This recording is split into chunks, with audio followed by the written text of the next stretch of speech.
You know, sometimes a piece of news just lands and it feels like, well, like it's just the tip of a much bigger iceberg. Mhm. That's kind of how that recent minerals pact between the US and Ukraine struck me. I see what you mean. Yeah. It's easy to maybe glance at it, think, just another agreement. But if you dig a little deeper, hmm you realize it's actually a window into some really, really significant global shifts.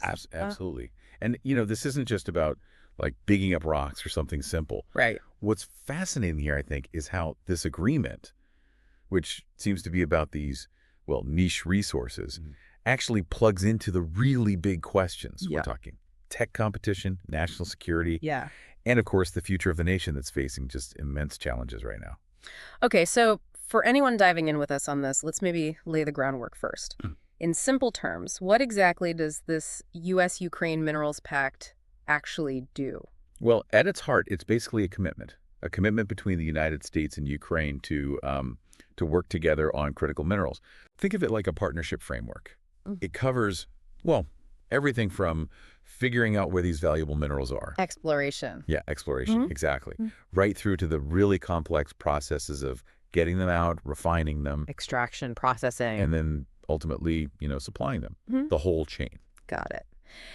And these critical minerals, that term keeps popping up everywhere lately. What makes them so crucial? Why forge a whole pact around them? Right. Well, they're really the essential building blocks, like the absolute foundation for our modern tech and future technologies too. Okay, like what specifically? So think about the electric vehicles you see more and more, or this smartphone probably in your pocket right now. Sure. Lithium, cobalt, Hmm. graphite, they're completely indispensable for the batteries in those. Right, batteries. Makes sense. Then you've got things like titanium.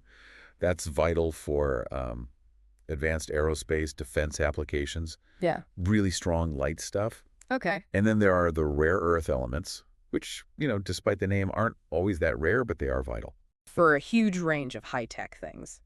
Wind turbines for clean energy, Oh. and the sophisticated electronics that, well, that our militaries rely on pretty heavily. Okay, so these aren't just like standard commodities. They're fundamental ingredients for progress, for security. Yeah. Now, Ukraine, obviously showing incredible resilience, but it's not the first place most people think of as like a mineral powerhouse. What kind of potential are we actually talking about there? Yeah, that's a common assumption, but it's actually a bit misleading.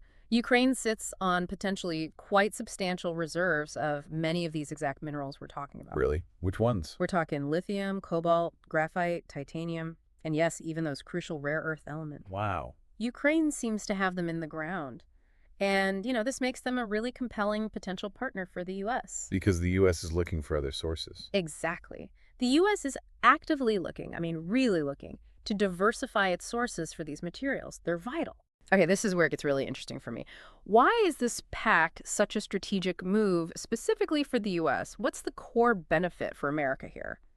Well, the advantages for the U.S. are pretty significant. I'd say, first and foremost, it's about supply chain security. Supply Mm. chains. Right, we hear that a lot. We do. Because currently, the U.S. relies very heavily on just a few key nations.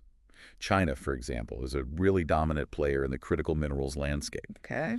So this pact potentially opens a door to a new source, a potentially more stable source, and certainly a friendly source for these essential resources. So it's like insurance. Yeah, that's a good way to put it. It's like the U.S. getting insurance against, a single point of failure in its tech supply chain. And Ukraine becomes a key part of that insurance. That makes a lot of sense. Reducing reliance, increasing options, just smart strategy, right? Exactly. What other angles are in play for the American side of this? Well, secondly, access to a reliable flow of these minerals.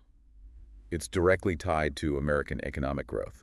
Think about the industries expanding rapidly right now. Mm-hmm. Electric vehicles, renewable energy, advanced manufacturing. Uh-huh. These sectors within the U.S. absolutely depend on these raw materials. Mm-hmm. So this agreement could act as a kind of catalyst, helping secure the stuff needed to power those key industries forward. So fuel for the economy, basically. Essentially, yes. And, if you connect this to the bigger geopolitical picture, it also subtly strengthens the U.S.'s hand globally Wow. by offering other nations a viable alternative for their critical mineral needs too. It's not just about U.S. supply. It creates options. So, yeah, this pact isn't just minerals. It's about de-risking America's tech future. Okay, so a multi-layered win for the U.S. then. Security, economy, global influence. Now let's flip it. Let's look at it from Kyiv's perspective. Ukraine is fighting an existential war. How does an agreement about minerals factor into their immediate and long-term challenges? Yeah, that's crucial. For Ukraine, this pact offers a potential pathway, a really crucial one, toward long-term economic, sovereignty, I suppose, Yeah. using its natural resources. Economic sovereignty, okay. Developing these mineral assets, it has the potential to attract significant foreign direct investment. Money coming in. Exactly. Mm.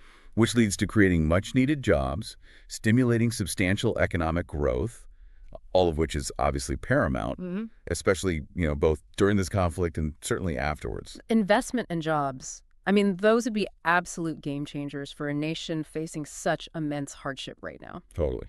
Beyond that kind of broad economic uplift, what other specific advantages might Ukraine see actually materialize from this partnership? Well, we can probably expect a significant influx of not just capital, but also expertise from U.S. mining and processing companies. So how? Right. Know-how to help unlock Ukraine's mineral potential, hopefully in a sustainable way.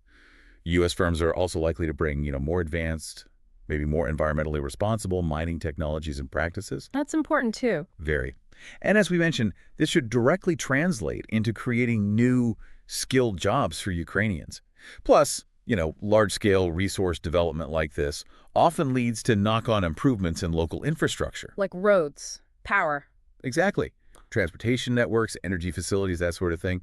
Ultimately, all of this works towards building a more resilient, more prosperous Ukrainian economy for the long haul.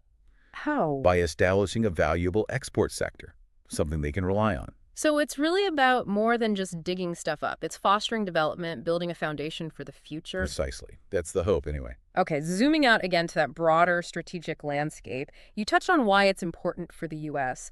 How does this play into the bigger geopolitical dynamics, the global chess game, so to speak? Yeah, the strategic implications really highlight why this agreement is so significant, especially in today's, complex global environment. Right. For the U.S., like we said, it's a proactive step, reducing dependence on nations that might have, let's say, conflicting geopolitical interests. For Ukraine, though, it's also a really powerful signal.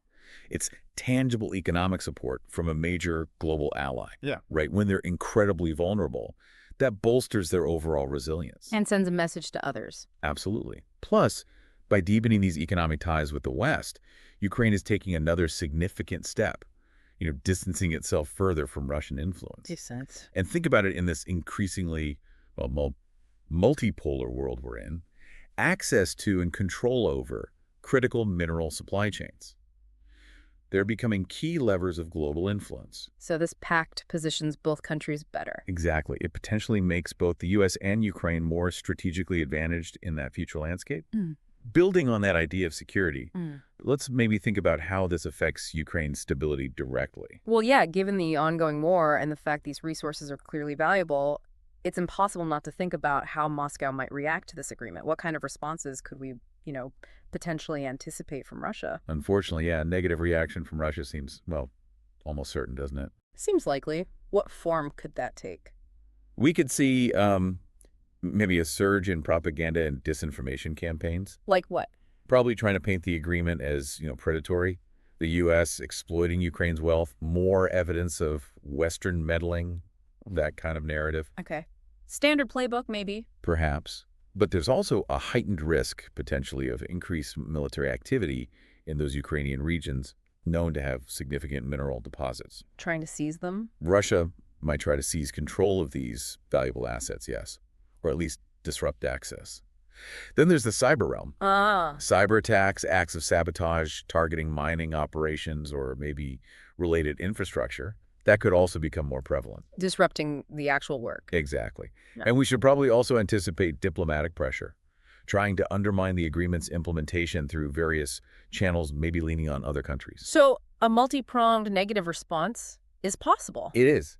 Vigilance, regarding Russia's actions and rhetoric will be pretty crucial as this partnership develops. It really sounds like this pact, while holding immense promise, also injects a new layer of complexity, maybe even danger, into an already incredibly volatile situation. It does add complexity. How might this agreement realistically impact the actual ongoing conflict with Russia on the ground? Well, the presence of significant valuable mineral resources could, regrettably, become a flashpoint, Making things worse in some areas. potentially intensifying conflict in specific areas, yes, as both sides recognize their long-term strategic importance.